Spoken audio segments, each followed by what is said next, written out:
around until he found a clean linen cloth. Then, with a resigned look, he began to polish a section of the bar. After a moment, Bast leaned forward and squinted at some half-seen speck. He scratched at it and frowned at the oily smudge his finger made. He leaned closer, fogged the bar with his breath, and buffed it briskly. Then he paused, exhaled hard against the wood, and wrote an obscene word in the fog. Tossing aside the cloth, Bast made his way through the empty tables and chairs to the wide windows of the inn.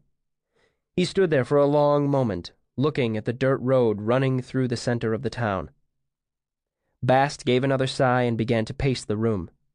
He moved with the casual grace of a dancer and the perfect nonchalance of a cat. But when he ran his hands through his dark hair, the gesture was restless. His blue eyes prowled the room endlessly, as if searching for a way out, as if searching for something he hadn't seen 100 times before. But there was nothing new. Empty tables and chairs.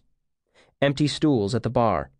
2 huge barrels loomed on the counter behind the bar, one for whiskey, one for beer.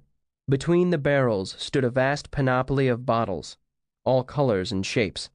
Above the bottles hung a sword. Bast's eyes fell back onto the bottles.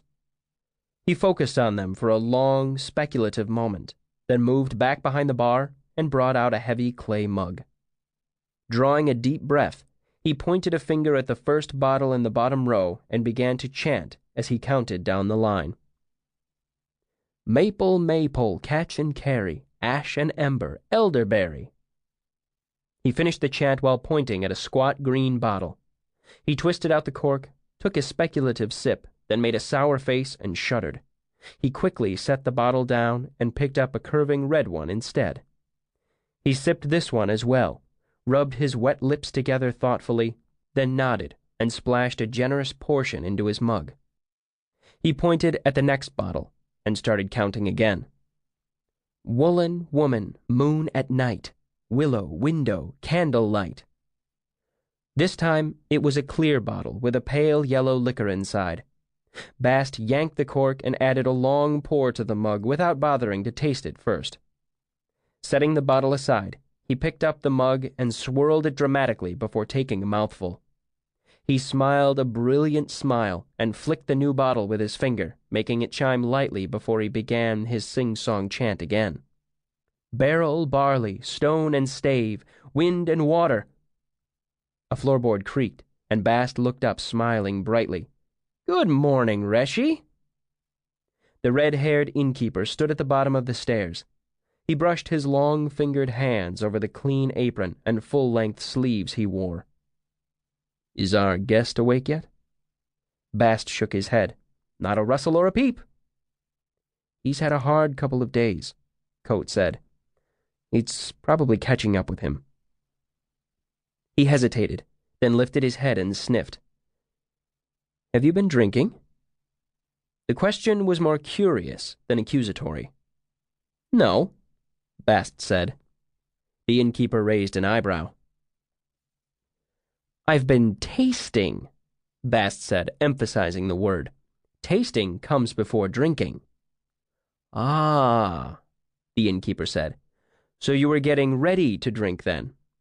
Tiny gods, yes, Bast said. To great excess.